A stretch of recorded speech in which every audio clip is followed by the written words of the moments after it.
Hello everybody, this is Praveen Pawar, your social science teacher. अब हम solve करने वाले हैं अपना लास्ट ईयर का पेपर। इसमें मैं पूरा सोल्व नहीं कराऊंगा क्योंकि 2, 3, 5 मार्क्स वाले ऑलरेडी आप कर लेते हो कहीं ना कहीं से। बस हमें थोड़ा सा ध्यान देना है एमसीक्यू और केस बेस की तरफ, तो हम इसमें एमसीक्यू और केस बेस ही करेंगे, ठीक है। बाकी आप अपनी तरफ से प्रैक्टिस करते रहो क्योंकि जनवरी आ चुकी है। हालांकि एक चीज़ और है कि इस बार पैटर्न चेंज हुआ है, और पैटर्न में क्या है, पैटर्न में तुम्हें देखने के लिए मिलेगा कि जैसे पहले हिस्ट्री के पूरे 20 क्वेश्चन एक साथ देखने के लिए मिलेंगे, जैसे 1 मार्क्स, 2 मार्क्स, 3 केस बेस और मैप एक साथ, फिर ज्योग्राफी, फिर इको, फिर पॉलिटी। तो प्रॉपर 20-20 नंबर का तुम्हें देखने के लिए मिल जाएगा, ठीक है। लेकिन अब हम इसे प्रैक्टिस क्यों करें? फिर अगर किसी के दिमाग में आ रहा हो क्या ये वैलिड है अभी प्रैक्टिस करना, केवल सवाल एक साथ मिलेंगे। जैसे हिस्ट्री के पहले मिक्स हो जाते थे, अब वे सारे हिस्ट्री के एक साथ मिलेंगे, लेकिन क्वेश्चन का जो लेवल है वो सेम ही आएगा। तो बेटर यही है कि प्रैक्टिस तो हम इन्हीं से करें। बस क्या करना है कि अगर लिखने की प्रैक्टिस करनी है तो प्रॉपर कोई सा भी एक सैम्पल पेपर उठा लो और उसके अकॉर्डिंग अटेम्प्ट करके देखते रहो, ठीक है। तो यहाँ पे ये क्यों जरूरी हो जाते हैं, ताकि हम एमसीक्यू को अच्छी तरीके से लेकर चलते रहें। तो चले स्टार्ट करें। जैसे लास्ट ईयर वाला पेपर है ये, तो लास्ट ईयर वाले पेपर के अकॉर्डिंग हमें पता है कि पहला सेक्शन 20 के 20 क्वेश्चन एमसीक्यू आते हैं। तो कैसे करना है, देखो पहला क्वेश्चन आपके सामने है, पहले आप पढ़ो फिर मैं बताता हूं इसको।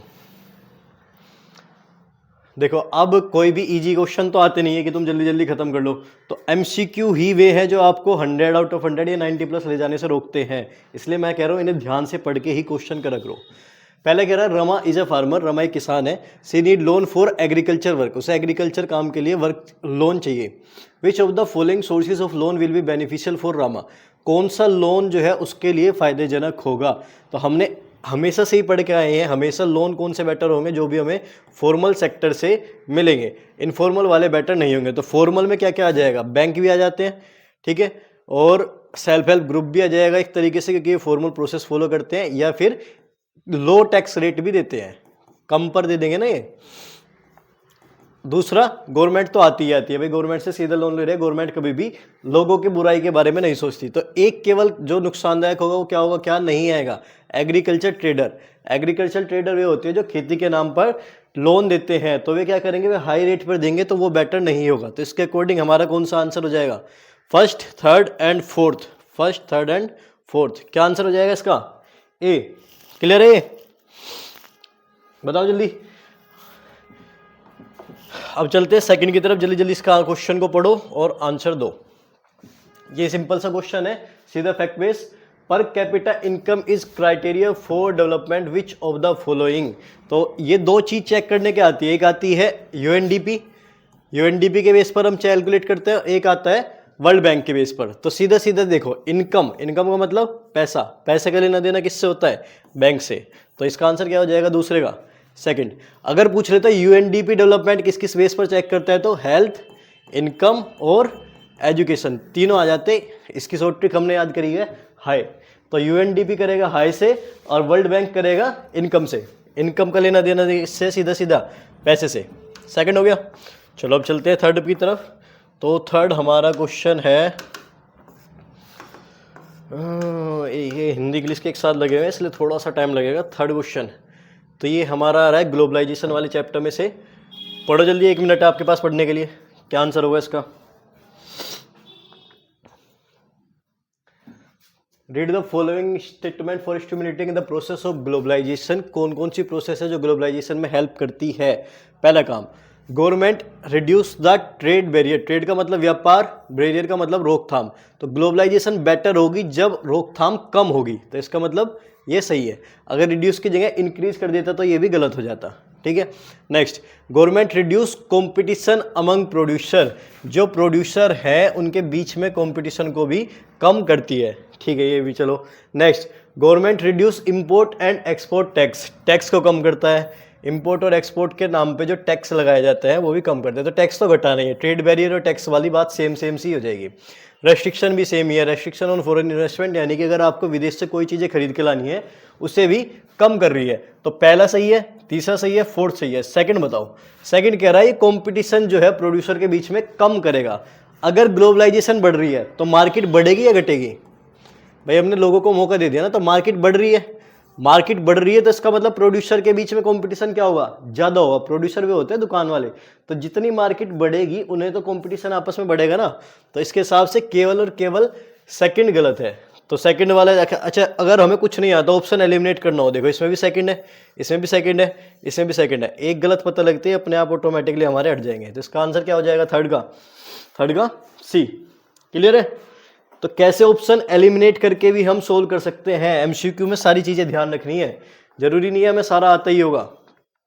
फोर्थ क्वेश्चन इजीएस्ट वन और 101% गलत करके आने वाले बच्चों में से ये वो होती है जो बच्चे ये नहीं होते कि ऑप्शन देखते ही थोड़ा सा खुश हो जाते हैं कि अरे ये तो पढ़ा हुआ आ गया, और पढ़ा हुआ आने के चक्कर में फिर क्वेश्चन ध्यान से पढ़ते नहीं और गलत करके आ जाते हैं। पढ़ो, मनरेगा 2005 में क्या चीज़ें दे रखी है। तो पहला option, government ensure 100 days of employment for all resident, 100 days का एम्प्लॉयमेंट देती है, इतनी बात सही है। ठीक है, आगे 200 डेज का देती है, ये गलत हो गया, 100 दिन का काम देती है, इतना हमें पता है। तो government provide grain in exchange of work in rural area, काम के बदले में गेहूं देती है, नहीं, काम के बदले में अलाउंस ही देती है, पैसा ही देती है, तो ये भी गलत हो गया। Next, government provide unemployment allowance to the beneficiary in case of failure to provide employment. Government क्या काम करती है, अनएम्प्लॉयमेंट अलाउंस भी देती है कि अगर in case of failure to provide employment, in case of अगर उन्हें रोजगार नहीं दे पा रही है 100 दिन का, तो उसके बदले में 100 दिन का उन्हें पैसा देती है। तो इसका मतलब ये वाली ठीक है। अब ऑप्शन फंस गए दो तुम्हें, तो अगर चारों भी पढ़े होते तो दो फंस गए कि भाई फर्स्ट है या फोर्थ है, ऐसे कोई ऑप्शन है नहीं कि फर्स्ट और फोर्थ दोनों दिख रहा है। अब एक चीज जो पकड़ने की है, मनरेगा में ऑल रेजिडेंट के लिए नहीं है, केवल और केवल रूरल वालों के लिए थी, केवल गांव वालों के लिए थी। तो ये 100 डेज तक का पढ़ के इसे सही करके और पहला ऑप्शन लगा के आए हैं 90% बच्चे। तो इजी क्वेश्चन था, लेकिन गलत क्यों हुआ है, तो इस कारण से ऑल ना होकर अगर रूरल होता तो ये भी सही हो जाता। अब कौन सा सही है, केवल और केवल डी ऑप्शन सही है। क्लियर है। तो इतनी सी चीज में भी एमसीक्यू में फंसा देता है, इसलिए ध्यान से करके हुए चलना है ये हमें। नेक्स्ट, असर्शन रीजन को करने का सीधा सीधा तरीका है। अगर तुम्हें कुछ नहीं पता, सबसे पहले असर्शन को चेक करो सही है या नहीं, रीजन को चेक करो सही है या नहीं। अगर दोनों में से सही नहीं है, अगर मान लो असर्शन गलत हो गया, ठीक है, तो ये वाला आ जाएगा सीधा सीधा, फिर तो इजी पड़ जाते हैं। रीजन गलत हो गया तो तुम्हारा सी हो जाएगा। अगर मान लो असर्शन और रीजन दोनों सही है, तब इन दोनों में से पड़ेगा। तो पहले तो काम तुम्हें यही करना है कि असर्शन रीजन पढ़ के ये देखना है कि वे सही है या नहीं है। ठीक है, अगर फिर भी बाई चांस तुम्हें फिर भी समझ में नहीं आया, रीजन इसका करेक्ट एक्सप्लेनेशन दे रहा है, एक्सप्लेनेशन का कैसे पता चलेगा कि जो नीचे वाली बात है वो उससे रिलेटेड है या उसका आपस में कोई मतलब है ही नहीं। अगर कोई मतलब नहीं है तो एक्सप्लेनेशन नहीं दे रहा, वरना रीजन देगा। ठीक है, बाई चांस मैं ये कह के चलो फिर भी तुम्हें कुछ समझ में नहीं आ रहा, तो दो ऑप्शन का तो पता लग जाएगा ऑटोमेटिकली, दो हट गए, इनमें से 50-50 खेल आना, तुक्के मार आना, थोड़े थोड़े से कुछ तो काम आएगा ही। चलो अभी से पढ़ो अपने वाले को। Rupee is accepted as a medium of exchange in India. तो पहले कह रहा है रुपए को एक्सेप्ट करा जाता है मीडियम ऑफ एक्सचेंज के तौर पर इंडिया में, पूरे भारत में रुपए को ही हम यूज करते हैं पैसे, कुछ भी सामान खरीदने के लिए। दूसरा, the World Bank legalise the use of rupees as a medium of payment in India. जो वर्ल्ड बैंक है वो लीगलाइज करता है पेमेंट इन इंडिया के लिए। तो क्या ये काम वर्ल्ड बैंक के द्वारा करा जाता है या किसी और के द्वारा करा जाता है, बताओ इसका आंसर क्या होगा। जो पैसा है इंडिया में, पैसा चलाने वाली प्रोसेस है, वो किसके द्वारा करा जाता है, वर्ल्ड बैंक के द्वारा नहीं करा जाता। किसके द्वारा करा जाता है, आरबीआई के द्वारा। आरबीआई करता है यूज को, इशू करता है इसको, और on the behalf of central government. तो इसका मतलब असर्शन तो हमारा सही है, रीजन गलत है। तो इसका आंसर कौन सा हो जाएगा, assertion is correct but reason is uncorrect, C option. ठीक है, अभी चेक करते रहो, बाद में जाके तुमसे स्कोर पूछूंगा कि कितना स्कोर बना है। 5 हो गए। उसके बाद आते हैं क्वेश्चन नंबर 6 पे, find the odd one out. Easy question है ये भी, ये इको चैप्टर 2, जिसमें से तुम्हें ये बताना है कि या तो सेक्टर पूछ लेगा कि कौन से सेक्टर है, इसमें सेक्टर भी नहीं दिया तो वो भी तुम्हें खुद ही आइडेंटिफाई करना है कि किस बेस पर ओड वन को आउट करोगे। तो हमने पढ़ के आए हैं पब्लिक और प्राइवेट, तो ये पब्लिक और प्राइवेट के बेस पर करना है। ऑर्गेनाइज अनऑर्गेनाइज पढ़ के आए हैं एक हम, ऑर्गेनाइज अनऑर्गेनाइज तो ईजी हो जाते हैं। पब्लिक प्राइवेट की बात करें, देखो ये क्वेश्चन ऐसा था कि तुम्हें ये लग सकता है हमने नहीं पढ़ा है, बट एक इसकी हैक होती है जो थोड़ी थोड़ी सी हम रिलेट कर लेंगे। जैसे जिसके भी पीछे लिमिटेड लिखा हुआ मिल जाए, लिमिटेड वाली हमेशा कैसी कंपनी में आ जाएगी, प्राइवेट कंपनी में आ जाती है। ठीक है, तो दो ऑप्शन तो हट गए। अब अगर फंसोगे तो इसमें और इसमें। हालांकि बुक में केवल दो ही एग्जाम्पल दिए गए हैं, इंडियन पोस्टल सर्विस और रेलवे, जो तुम्हें पब्लिक के एग्जाम्पल दिए गए हैं। तो बुक से भी अगर याद करते तो ये याद हो जाना चाहिए था, बट अगर फिर भी तुम भूल जाओ इन दोनों में से तो फिर 50-50 खेल जाता। बाई चांस मैं मान के चलूँ कि तुम ये दो तो लिमिटेड से हट गए, इन दोनों में कन्फ्यूजन हो गए, तो बी या डी में 50-50 खेल के आ सकते हो। मैं ये नहीं कह रहा कि तुम्हें सारे ही क्वेश्चन आते होंगे, बट हमें क्वेश्चन को एलिमिनेट करना आना चाहिए। एटलीस्ट पूरे तुक्के भी मारोगे तो इन दो पे तो तुक्के नहीं मार के आओगे ना फिर, तो ये चीज़ ध्यान होनी चाहिए। तो इसका आंसर क्या हो जाएगा, Indian postal service as it is book में भी दिया हुआ है। क्लियर है। Next, history last chapter book वाला इंपॉर्टेंट हो जाता है, हर बार बुक में से क्वेश्चन आता ही है, या तो एमसीक्यू आएगा या मैच करने के लिए आ जाएगा, कुछ ना कुछ आ जाएगा। तो इसकी अगर हम बात करें 7th की, मैच करना है मैं, चलो देखो सीधा सीधा अब यहाँ देखते हैं, पहले ऑप्शन से देखते हैं क्या हम इसे ऑप्शन से एलिमिनेट कर सकते हैं। बी वाले में देखो सेकंड, थर्ड, फोर्थ, फर्स्ट चारों लगे, सी वाले में चारों लगे। तो अगर बी या सी में से हमें एक का भी पता है तो हमें बाकी बुक का नाम भी पता होगा जब भी हम कर लेंगे। जैसे मान के चलो मुझे रामचरितमानस का पता है कि रामचरितमानस किसकी है, तुलसीदास जी की है, तो सी का क्या हो गया, फर्स्ट। सी का फर्स्ट केवल एक ऑप्शन में है, सीधा सीधा यही हो जाएगा। ठीक है, बाकी अगर मुझे ना भी पता हो जब भी काम चल जाएगा। बट मैच कैसे करते हैं, इन्हें कैसे समझते हैं, इनका देखो। अब मान के चले बंगाल गजेट, बंगाल गजेट ए का है सेकंड, जेम्स अगस्त इक्की की है, तो सीधा सीधा लिखते रहो। ए का क्या हो जाएगा हमारा सेकंड, बी केसरी है, किनकी थी केसरी, बाल गंगाधर तिलक की, तो बी का क्या हो गया फोर्थ, सी का फर्स्ट अभी हमने लिखा ही है, डी संवाद कौमुदी किसकी है, राम मोहन रॉय की, तो थर्ड। अब ये ऑप्शन देखने हमें, ए का क्या है सेकंड, सीधा सीधा बी का फोर्थ, सी का फर्स्ट, डी का थर्ड, हो जाएगा। तो कैसे ऑप्शन से भी अगर हमें एक भी पता लग गया, देखो चारों लगे, तो अगर चार में से एक किताब भी याद थी तो भी ये हम इसे इजीली कर सकते थे। क्लियर है। नेक्स्ट, क्रोनोलॉजिकल ऑर्डर पे क्वेश्चन है, ये भी देखने के लिए मिलते हैं। क्रोनोलॉजिकल ऑर्डर क्या होता है कि हमें ईयर वाइज लगाने होते हैं कि कौन सी घटना किस साल में पहले हुई है, पहले से लेकर बाद तक। ठीक है, इसको बोला जाता है क्रोनोलॉजिकल ऑर्डर। तो इसमें हमें सीधा सीधा ध्यान होना चाहिए ईयर। अगर ईयर याद नहीं है तो स्टोरी दिमाग में चलनी चाहिए कि कौन सी घटना पहले हुई थी, कौन सी बाद में हुई थी। तो चलो इसे लगाते हैं सबसे पहले। अच्छा, ऑप्शन से अगर हम हेल्प लेना चाहे, पहले में फर्स्ट है, फोर्थ है या फिर फर्स्ट है, या तो फोर्थ आएगा या फर्स्ट आएगा, अब इनमें से देखते हैं हम। तो यहाँ पे बात करें सेकंड राउंड टेबल कॉन्फ्रेंस, चलो मुझे नहीं पता, मैं ये मान के चलता हूँ कोई सा इनमें से तुम्हें एक भी पता हो उसे लगा लो। पहले मान के चलते हैं साइमन कमीशन कब आया था, 1928 में। दांडी मार्च कब हुई थी, 12 मार्च 1930 को। एग्जैक्ट डेट भी ध्यान नहीं हुई, ईयर तो ध्यान है, 1930 को।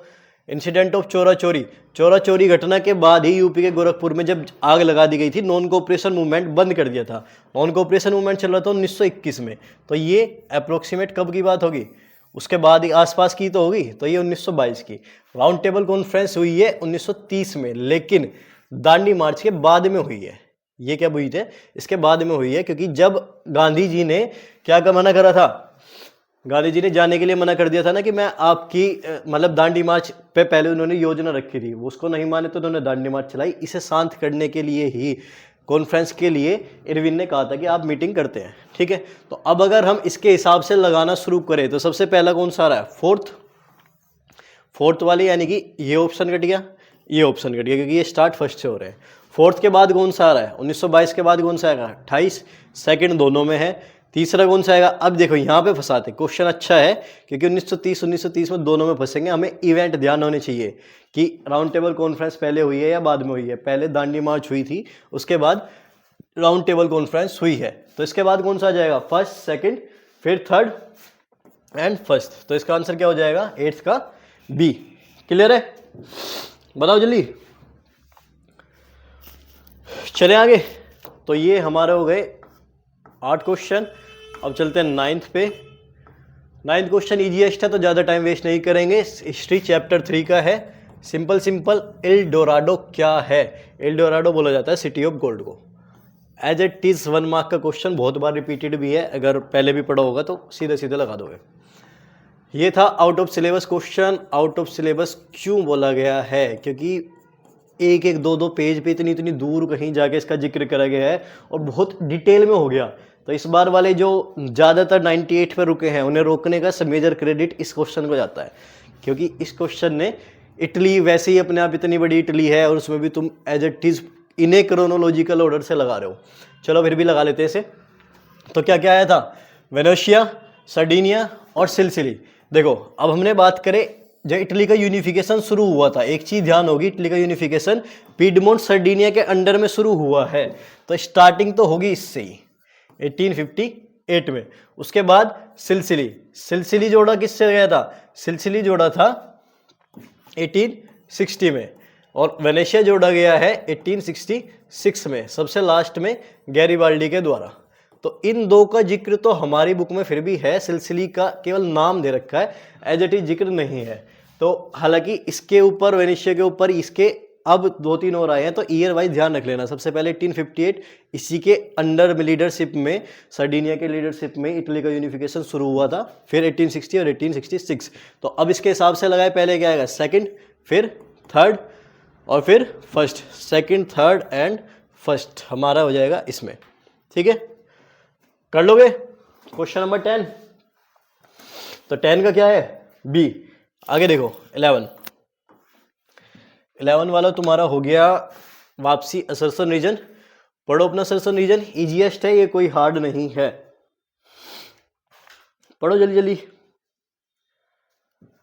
ये है पॉलिटी चैप्टर 1 में से। वापसी वही चीजें हमें देखनी है कि क्या क्या चीजें सही है, कौन सी गलत है। तो पहले कह रहा है there was a civil war in Sri Lanka, Sri Lanka में सिविल वॉर जैसी सिचुएशन थी, पहला सही है।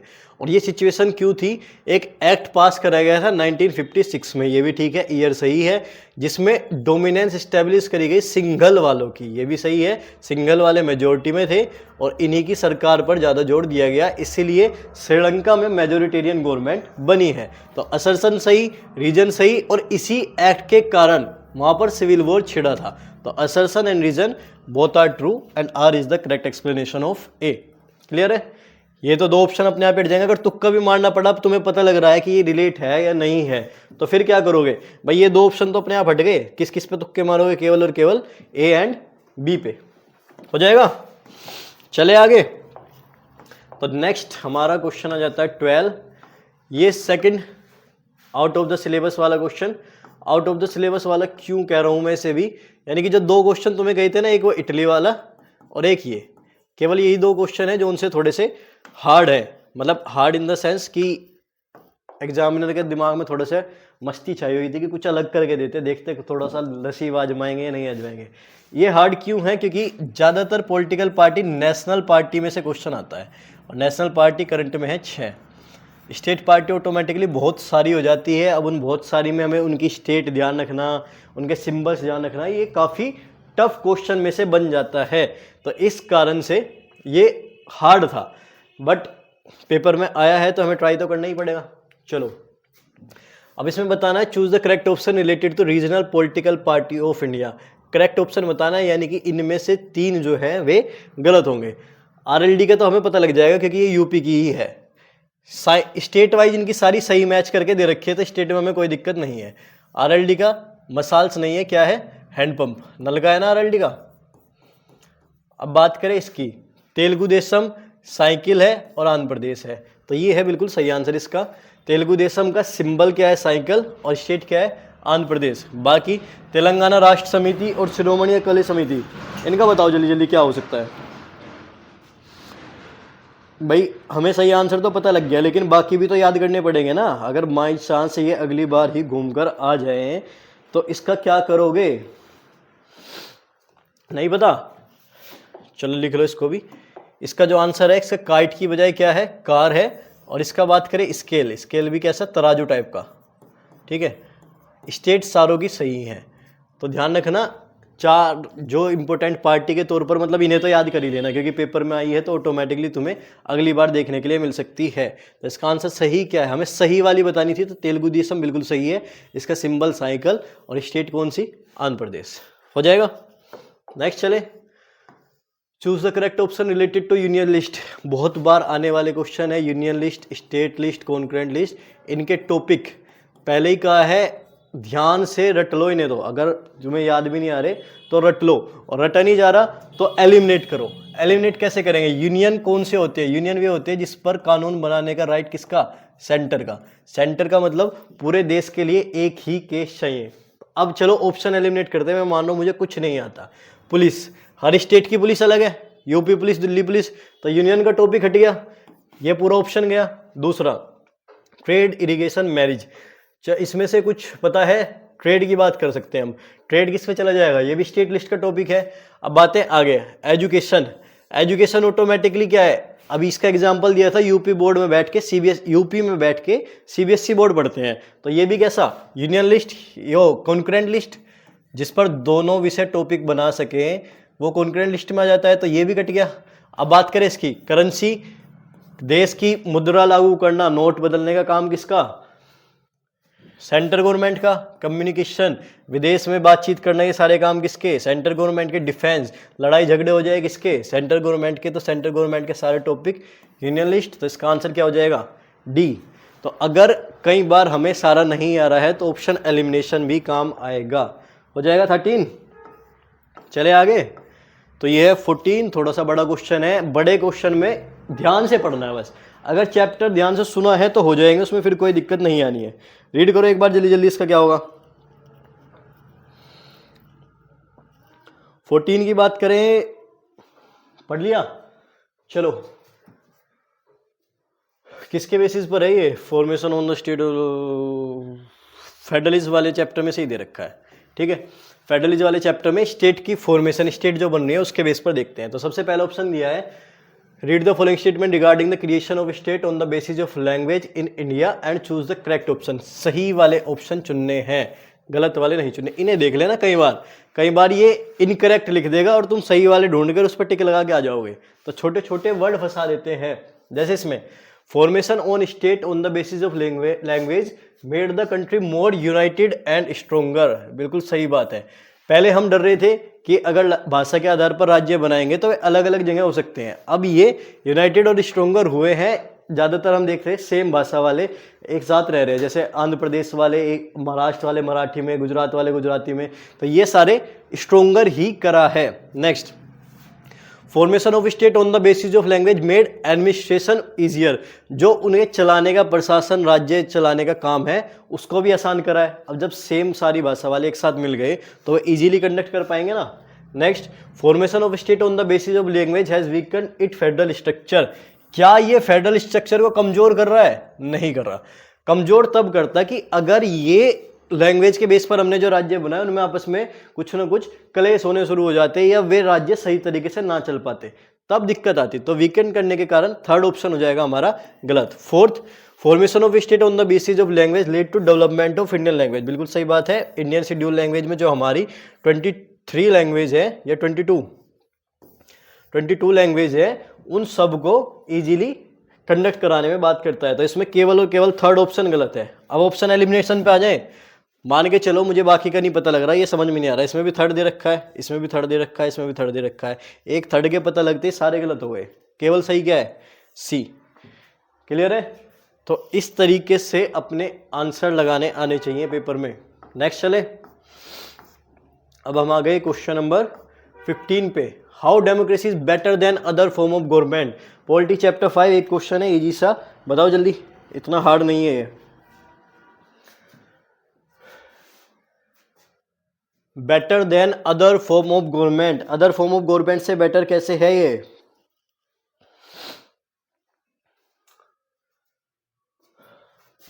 देखो पहले ऑप्शन में कह रहा है it enhance the dignity of individual, dignity का मतलब आत्मसम्मान, इंडिविजुअल का मतलब हर एक व्यक्ति का, तो डेमोक्रेसी में हर एक व्यक्ति का आत्मसम्मान बढ़ता है, बिल्कुल सही बात है।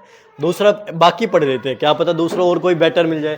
तो ये कह रहा है it promote equality among elites, elites होते हैं अमीर वर्ग, तो क्या ये अमीर वर्ग के बीच में इक्वालिटी लाता है? नहीं, डेमोक्रेसी में अमीर गरीब को हम कोई ज़्यादा ध्यान नहीं देते। It promote tendency of private ownership, private ownership का भी कोई लेना देना नहीं है, हमें क्या होनी चाहिए? पब्लिक, यानी कि सरकार पब्लिक के हित में सोचे। It increase the individualism, individualism क्या होता है?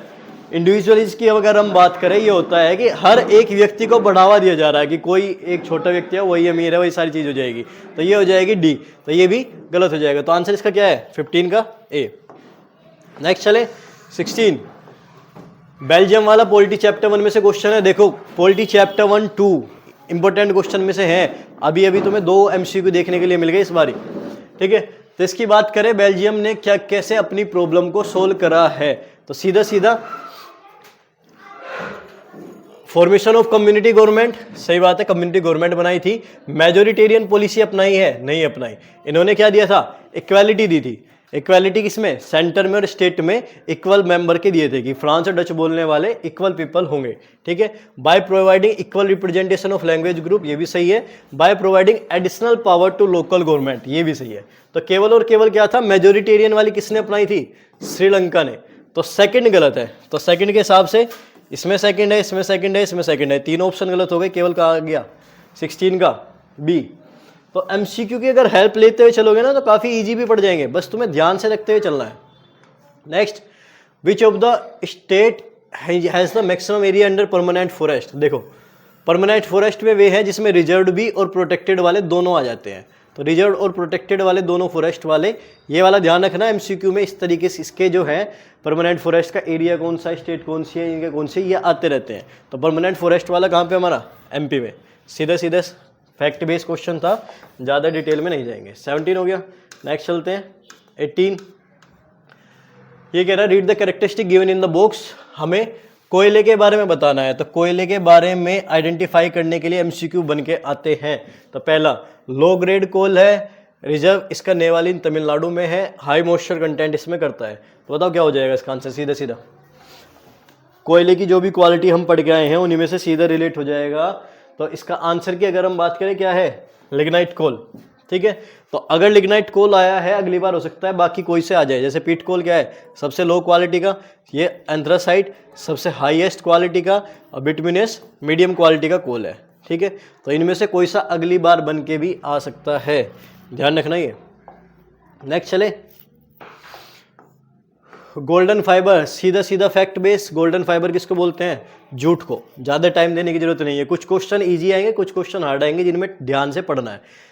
Choose the correctly match pair, इसमें भी ये भी इसको कह सकते हैं ऐसे थोड़ा सा आउट ऑफ सिलेबस, क्योंकि गांधी सागर वाला जो है वो हमारे मैप इसमें डैम में NCERT में नहीं दिया है करने के लिए, लेकिन इन्होंने ऑप्शन में दे दिया। बट गांधी सागर वाले को एलिमिनेट क्यों कर सकते हैं, क्योंकि बाकी 3 हमें पढ़े हुए हैं। अगर बाकी सिर्फ करेक्टली मैच वाली तो बताना है, या तो बाकी करेक्टली मैच मिल जाएगा, वरना ये इसका पता ही लग जाएगा। देखो हीराकुड गोदावरी, इसका हमने याद करी थी महानदी, ठीक है। तो और स्टेट क्या थी, उड़ीसा। तो इसकी ट्रिक याद करी थी, उड़ीसा की महानदी में हीरा मिला, तो गोदावरी तो नहीं है, ये गलत हो गया। अगला नागार्जुन पे कृष्णा रिवर थी, इसका कैसे याद करा था, कृष्ण जी ने नाग के फन पे डांस करा था, तो ये भी गलत हो गया। सलाल डैम, सलाल को हमने याद करी थी सलाद बोल लो, तो सलाद किसकी खानी थी, सलाद किसकी खानी थी, चीनी की। नमक की सलाद ना खा के चीनी की सलाद खाने, तो चीनी कौन सी, चेनाब नदी।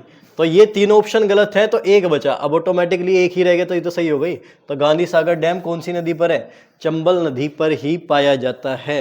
तो ये हमारे हो गए 20 के 20 MCQ खत्म। आई होप आपको ये अच्छे से समझ में आए होंगे। अब इसके केस बेस प्रैक्टिस और कर लेते जल्दी जल्दी।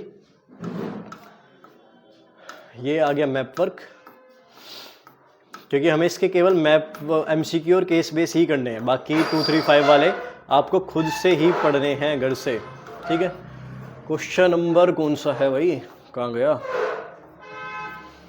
ये रहा 34 पढ़े। Loan from the cooperative society, ये है आपका केस बेस। पढ़ो पहले इसके केस बेस को, केस बेस को पढ़ो आप। केस बेस पढ़ के पहले वाला कुछ पढ़ के समझ में आ रहा है, चलो जिसने नहीं पढ़ा वो तो स्क्रीनशॉट ले लेना, बाकी मैं रीड करता हूँ, देखते हुए चलेंगे। ऐसे इसने चैप्टर का नाम भी दे रखा कोऑपरेटिव सोसाइटी, यानी कि इको के चैप्टर 3 का है, ठीक है। तो ये कह रहा है बिसाइड बैंक्स के अलावा other major source of cheap. एक बार अच्छा केस बेस सोल्व कैसे करेंगे, एक बार तो तेजी से पढ़ लो ताकि हमें पता लगे कौन से चैप्टर का कौन सा पैराग्राफ दे रखा है। उसके बाद सिर्फ रीड करना तेजी से, उसके बाद अपने क्वेश्चन उठाओ और वापसी पैराग्राफ की तरफ जाना है, ठीक है। तो ये कह रहा है beside bank other major source of cheap credit in rural area are cooperative society, ठीक है।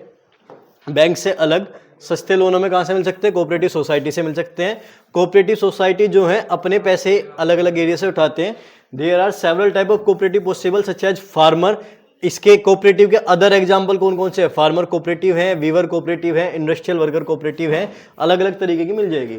अब इसमें एक एग्जांपल दिया है कृषक कोऑपरेटिव बैंक का, जो गांव में फंक्शन करता है। सोनपुर में 2300 फार्मर है, एक्सेप्ट डिपॉजिट इस मेंबर, और डिपॉजिट कोई कोलेट्रल के तौर पर यूज करते। एक्स्ट्रा लोन कहां से उठाता है, फिर बैंक से। These fund are use to provide loan to the member, once these loan are repaid another round of reading can take place, ठीक है। यहां तक हो गया क्लियर। नीचे चले, देखो अब हमारा पहला question, which sector include credit facility offered by the cooperative society. Credit का मतलब लोन, तो इसे अगर हम करना चाहें तो हमें पैसेज की भी पढ़ने की जरूरत नहीं है। क्यों नहीं है, क्योंकि कौन से सेक्टर से हमें कोऑपरेटिव सोसाइटी का जो लोन है वो कौन से सेक्टर में आता है, ये पूछ रहा है हमसे सीधा सीधा। तो अगर स्टार्टिंग में ही देखें, या फिर अगर तुमने चैप्टर भी पढ़ा होगा, क्या पढ़ा है, beside banks the other major source of cheap credit is cooperative. तो ये दोनों की दोनों किस में आते हैं, क्योंकि चीप क्रेडिट सोर्स हैं, तो चीप क्रेडिट वाले किस में आते हैं, फॉर्मल सेक्टर्स में, ठीक है। तो ऐसा नहीं है जरूरी कि तुम उसका आंसर ढूंढने ऊपर जाओगे तभी तुम्हें उसका आंसर मिलेगा। कई बार तुम्हें डायरेक्ट चैप्टर के बेसिस पर भी आंसर करने पड़ेंगे। Next, how do self help group access external funding. Self help group external पैसा कहां से लेकर आता है। मेन कमाई नहीं पूछ रहा, मेन कमाई तो उसके सोर्स जो है, जो लोग बाग इकट्ठा करते हैं उसी से हो जाता है। लेकिन ये पूछ रहा है एक्सेस एक्सटर्नल फंडिंग। अब ये कैसे लेता है, ये क्या काम करेगा, एक्सेप्ट करेगा डिपॉजिट फ्रॉम इट मेंबर। उसके बाद जो पैसे इसके डिपॉजिटर ने दिए हैं उनको कोलेट्रल की तरीके से यूज करके एक्सटर्नल फंडिंग कहां से उठाएगा, फ्रॉम द बैंक। तो एक्सटर्नल पैसे कहां से उठाता है, ये वाला बैंक से। तो इसका आंसर क्या हो जाएगा, बैंक से। अगर एक्सटर्नल फंडिंग ना उठा के क्या कहता, मेन फंडिंग कहां से उठाता है, इसके मेंबर से। जो मेंबर है वही पैसा इकट्ठा करके देते हैं। और इसमें कितने मेंबर होते हैं, 15 से 20 मेंबर 25 से 100 रुपये अपने इकट्ठा करते हैं, ठीक है। Next, explain the functioning of cooperative society. ये 2 मार्क्स का है। देखो 1 नंबर वाला तो 1 वर्ड या 1 लाइन में आंसर करो, और 2 नंबर वाला 2 वर्ड में दिया, 2 लाइन में। तो ये कह रहा है फंक्शनिंग ऑफ कोऑपरेटिव सोसाइटी, तो सीधा सीधा ये दे रखा है, for the purchase of provide loan. किसके लिए प्रोवाइड करता है, purchase of agriculture equipment, loan for cultivation and agriculture trade, fisheries loan, loan for construction of houses and variety of other expenses. इनमें से कोई भी 2 पॉइंट लिख सकते हो। तो ये हो गया आंसर नंबर 3 का। क्लियर है, पूरा पैराग्राफ भी उतारने की जरूरत नहीं है, 2 नंबर का है तो 2 पॉइंट कोई से भी चल जाएंगे, हो जाएगा। कैसे सोल्व करना है पता लग गया। नेक्स्ट चले, अगला इंडिपेंडेंस डे प्लेज 26 जनवरी 1930, हिस्ट्री चैप्टर 2 का क्वेश्चन है। तो एक बार तो हमें पढ़ते ही एकदम पता लग जाना चाहिए कौन सी की बात कर रहा है। पढ़ो जल्दी जल्दी।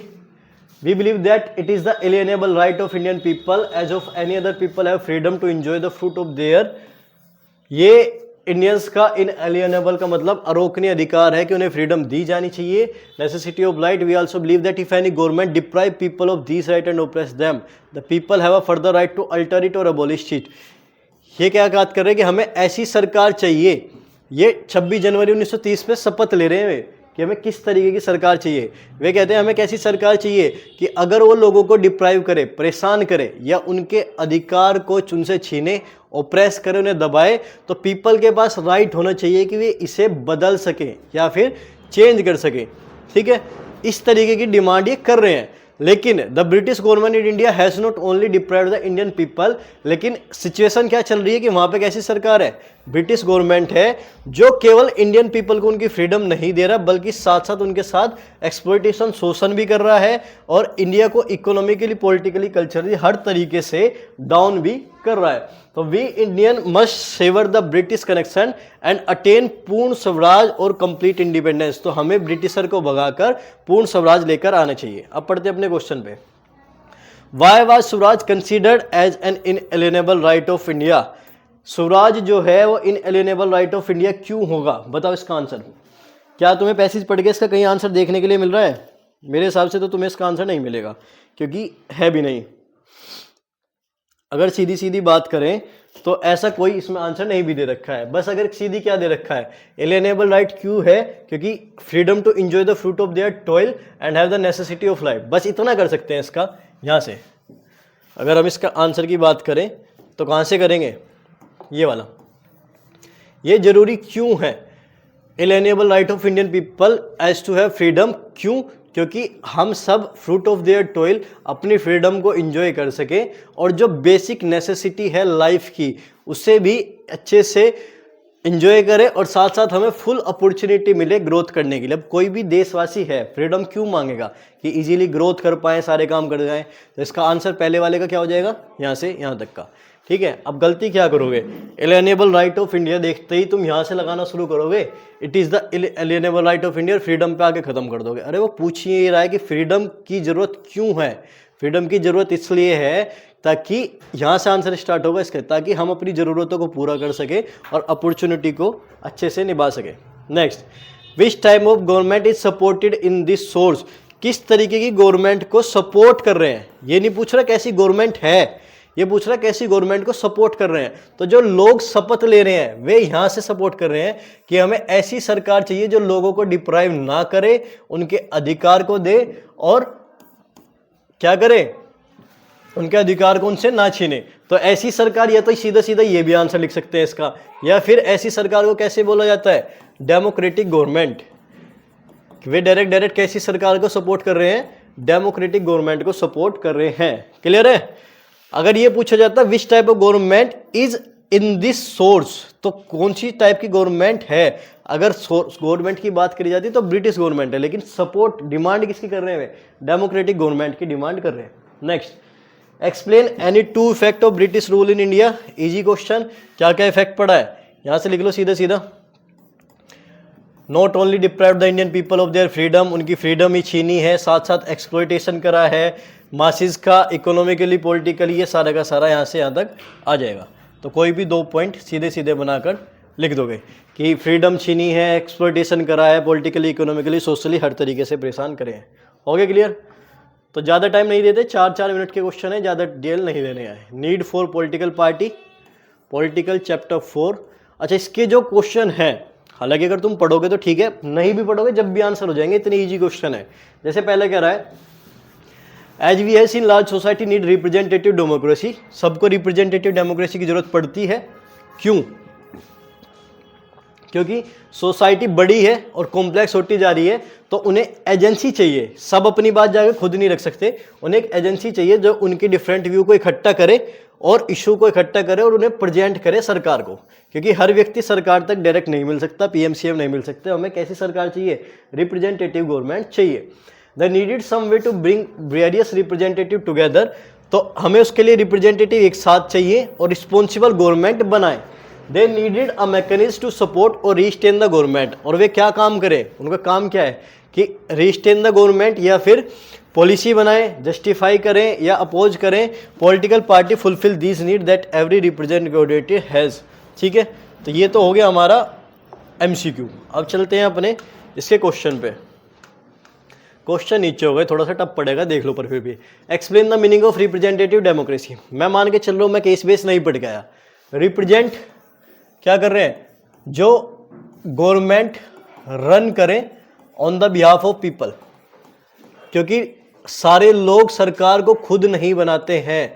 सरकार क्या आते हैं, वे क्या करते हैं, एमपी एमएलए चुनते हैं और वही रिप्रेजेंट करके उनकी बातों को आगे पहुंचाते हैं। तो हो जाएगा सीधा। Next, how do political party shape public opinion. अब तुम ये कहोगे कि उसमें से कैसे ढूंढे, चलो देख लेते हैं, वरना फिर कहोगे कि यहाँ से तो आप सर ऐसे ही बता रहे हो, उसमें आंसर नहीं मिल रहा। तो पब्लिक ओपिनियन को सेव कैसे करेंगे, पब्लिक ओपिनियन को सेव ऐसे करेंगे, वे करेंगे गैदर करेंगे डिफरेंट व्यू वेरियस इशू पे और प्रेजेंट करेंगे लोगों के सामने या सरकार के सामने। ठीक है, वे लोगों की प्रॉब्लम का पता लगाएंगे और पता लगाकर सरकार के सामने पेश करेंगे और उसी के हिसाब से पॉलिसी वगैरह लेकर आते हैं। हो जाएगा, 1 नंबर का क्वेश्चन है, ज़्यादा डिटेल में नहीं जाना। Third, why are political party considered as a necessary condition for democracy. तो अगर नीड या फंक्शन ऑफ पॉलिटिकल पार्टी वाला क्वेश्चन याद करा हुआ है किसी ने, तो भी केस बेस पढ़ने की जरूरत नहीं पड़ेगी, पर फिर भी देख लेते हैं कि पॉलिटिकल पार्टी की ज़रूरत क्यों है। तो पॉलिटिकल पार्टी की ज़रूरत क्यों है, they needed a mechanism to support और रिस्टेन द गवर्नमेंट। गवर्नमेंट को सपोर्ट करने का काम करते हैं, पॉलिसी बनाते हैं, अगर हार भी जाए तो उन्हें अपोज करेंगे अपोजिशन में बैठकर, इसलिए हमें इनकी ज़रूरत पड़ती है। तो ये हमारे 3 केस बेस थे। आई होप आपको समझ में आया होगा कि किस तरीके से करनी है। बाकी मैप वर्क अगर देखना चाहो, हिस्ट्री का मैप वर्क करा देता हूँ। हिस्ट्री वाले 2 नंबर में आने, हर बार इस पेपर को तैयार करो। एक तो इंडियन नेशनल कांग्रेस के सेशन में से भी आएगा, जिसमें से 3 ही सेशन है। 1920 वाले सितंबर का, दिसंबर का, ये हुआ था कहाँ पर, कलकत्ता में, ये हुआ था नागपुर में, और एक जो सेशन ध्यान रखना है 1927 वाला मद्रास में। केवल इन 3 क्वेश्चन पे से 1 नंबर तुम्हें मिल जाएगा। ठीक है, देखो पहला क्वेश्चन तो तुम्हें सेशन पे से ही मिलेगा। इस बार सेशन कौन सा दिया है, 1927, कहाँ पे हुआ था, मद्रास। मद्रास कहाँ पे है, चेन्नई, और चेन्नई कहाँ पे है, तमिलनाडु में, तो इसको तो तमिलनाडु में पढ़ना है। दूसरा cotton mill workers, cotton mill workers वाला कहाँ हुआ था, अहमदाबाद, और अहमदाबाद कहाँ है, गुजरात में। ठीक है, तो क्वेश्चन देखो 37 का ए का भी ए और बी पॉइंट है। तो इन्हें कैसे करेंगे, नीचे मैप दे रखा होगा, देखो तुम्हें यहाँ पे तुम्हें मिलेगा मैप, कहाँ गया, ये रहा मैप। इस तरीके से अटैच हुआ मैप आता है। तो 37 का ए, एक तो ये हाईलाइट करके दे रखा है पहले से ही, तो अब ए वाला हमारा कौन सा था, ये मद्रास सेशन। ठीक है, दूसरा हमें पड़ा था अहमदाबाद वाला, तो अहमदाबाद वाला कहाँ पे आ जाएगा, यहाँ पे। ठीक है, कैसे करेंगे इसे, 37 का फर्स्ट पॉइंट, ये 37 का सेकंड पॉइंट। बाकी एक 37 के डी में दे रखा था कि एयरपोर्ट कहाँ है। दूसरा तुम्हें ध्यान रखना था, ज्योग्राफी का मैंने कहा चैप्टर 7 याद करो। चैप्टर 7 में एयरपोर्ट और सी पोर्ट है, उनमें से भी क्वेश्चन बनता ही बनता है। तो एक एयरपोर्ट दे रखा है कि अमृतसर में कौन सा एयरपोर्ट है, तो पहली बात अमृतसर कहाँ पे है, यहाँ पे। तो यहाँ पे क्या है, इसको लिखेंगे ऐसे करके 37 का डी, या जोन से भी नंबर पे होगा। अमृतसर एयरपोर्ट है वो पंजाब में, या फिर इसी का दूसरा नाम है राजा सांसी। ठीक है, इस तरीके से तुम्हें मैप पे भर के आने हैं। क्लियर है, तो ये वाला हमारा क्वेश्चन पेपर होता है इजीली सॉल्व और ख़त्म। हम इसके क्या क्या कर चुके हैं, एमसीक्यू करें, केस बेस करें और मैप वर्क, यही 20, 12 और 3 नंबर का। तो अप्रोक्सीमेट 35 मार्क्स यही कवर हमारा कर रहा है। बाकी 2, 3, 5 मार्क्स वाले इजीली हो जाएंगे। अगर आपको वीडियो अच्छी लगी हो तो इसको लाइक, कमेंट और शेयर करें। बाकी मिलते हैं नए क्वेश्चन पेपर के साथ, तब तक के लिए बाय।